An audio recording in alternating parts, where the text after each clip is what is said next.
Global energy consumption is really at the heart of many environmental problems that the world faces, especially climate change. And so let's just take a few minutes to look at uh, the state of global energy consumption in the world and see if we can make a little bit of sense out of it. So the first thing that we should know is that world consumption is, I mean, the number, 150,000 terawatt hours probably doesn't make much sense to us. It's just too big of a number for us to really wrap our heads around. But the main thing we should note here is that the distribution of this energy usage is not very uniform. So what we find is that there's a few countries that use a lot of energy, like China and the United States, Russia, India. And there's many, many countries, especially those developing nations in Africa and South America and parts of Central Asia, that just don't use much at all.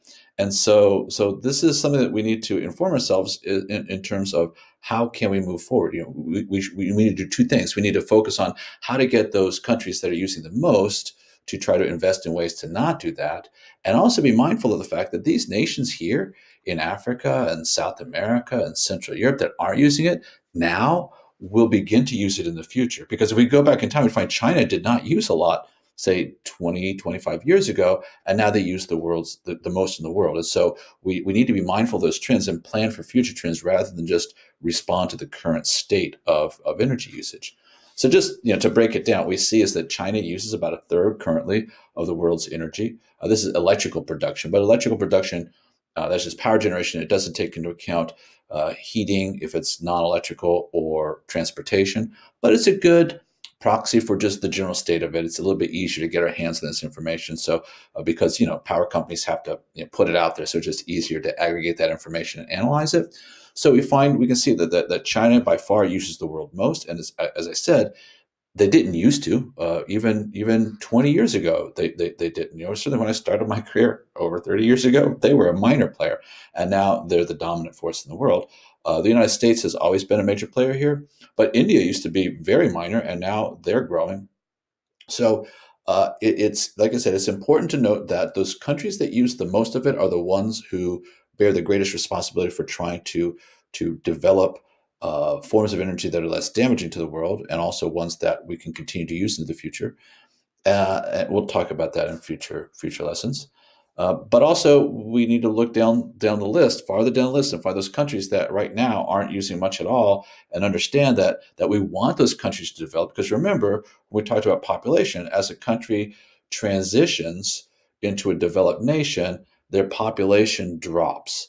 And population is really key here because large populations, like they have in China, we have large populations, and now they develop and industrialize, and they want energy. Look what happens. So China has, as throughout my entire lifetime, had the world's largest population, but for most of my lifetime, they didn't use much energy. They weren't really a developed country like Africa, like India. And now what we see is as they develop and industrialize, all those people are going to consume energy, and that makes a problem. So that is why we really need to study the distribution of global energy resources. And so here's a graph that just sort of lets you see what's going on with Asia just from 1990, which is not that far back again, but you see all of Asia used a fairly small amount of the world's energy back then. And if you look at it now, they use by far the majority of the world's energy. And then in some places like Europe, it's remained fairly constant. So once nations are already developed, remember their population tends to drop, so they don't continue to grow their energy needs. Whereas as countries develop and industrialize, they first have to bring up the energy to meet the demands of who they have. But then there's a little bit of lag time between that and when their population begins to level off. So we can start to see a little bit of a flattening of the curve here, but we still got a ways to go. So where does this energy come from? And this is really what this unit is going to be about. We talked about what energy is, and we talked about, how we use, electricity, spinning magnets with a generator to produce it. And we talked about how you can burn coal or use nuclear. But let's just take a look at overall, not just electricity, but overall energy use. And what we'll see is quite shocking, is that fossil fuels constitute the vast majority, 84% right now of the energy that's being consumed when you consider both power generation and transportation and heating. We see that by far fossil fuels, that would be coal, oil, natural gas, they make up by far the dominant amount of energy that we consume. And this is problematic because they contribute to carbon dioxide, and that's something we'll study in the future. But fossil fuels release carbon dioxide, and carbon dioxide is what's driving the main molecule that's driving climate change. And just look at this, as the Industrial Revolution happened, we see that basically burning wood for heat hasn't really changed much, but obviously coal increased, but then oil and natural gas have ramped up to where, just look at this distribution. That's the amount of energy being used for by the world in terms of fossil fuels, and everything else is just this minor component. And that's a problem. That's something we've got to address if we're going to find a solution to the problem that we're facing. Now, obviously, we're going to be talking in this unit that the path forward is to develop what are called renewable energy resources, ones that you can't run out of and ones that don't produce carbon dioxide when you do. At least they don't have a net production of carbon dioxide when you do. But to be honest with you, we have a long way to go. We have a big challenge in front of us, because if you just look at from, say, 2000 to now, okay, we see that we have basically coal, oil, gas. They comprise most of it. Nuclear has really remained fairly constant the whole time. We do see that hydropower has a little bit of growth, but it really can't grow a whole lot. But we have seen, I'll say, a growth in wind and solar, which is exciting. But you can see, even if we project it forward another 20 years, we see that although it grows, it's still going to comprise less than, that fossil fuels will still be over half of the world's energy supply. And that's a problem. Now, this can change, right? I would tell you that 10 years ago, I would not have believed that this trend would be what it is. Development of the technologies for wind and solar have improved tremendously.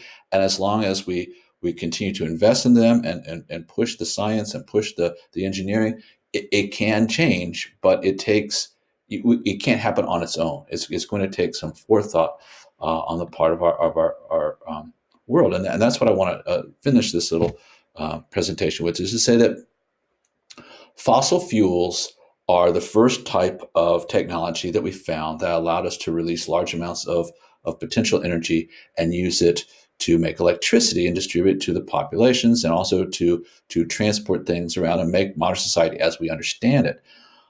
But we didn't understand that burning things, releasing carbon dioxide in the air, was a problem. We didn't realize that really until the 1980s, which doesn't seem that long ago to me, but it probably seems like ancient history to you. But the point is that this is an example of the tragedy of the commons, because when I drive my car, carbon dioxide goes out my tailpipe.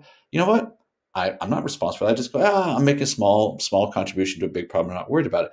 That's exactly what happens when a fisherman goes out and gets a net full of fish.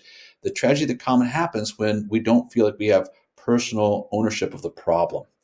And right now, people, companies, you and me, we are able to consume fossil fuels, dump the results, carbon dioxide, into the atmosphere, and it's not our problem. It's sort of everyone's problem, and so nobody does anything about it. That's a classic example of the tragedy of the commons. And remember, how do you fix the tragedy of the commons? You get away from the idea of this sort of public free-for-all, and you basically have to have either ownership, or you have to have some sort of regulations that have teeth to them.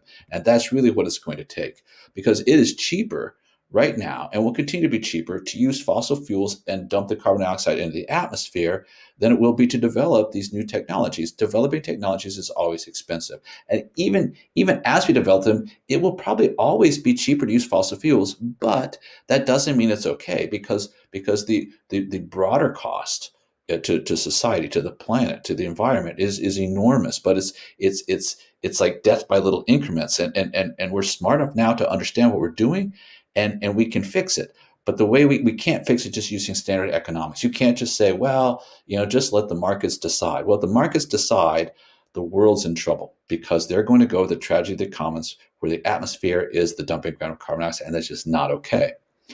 Here's what it's going to take.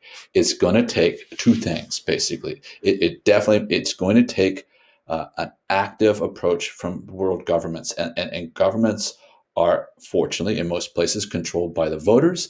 And that means the voters need to be informed and willing to sacrifice for the greater good.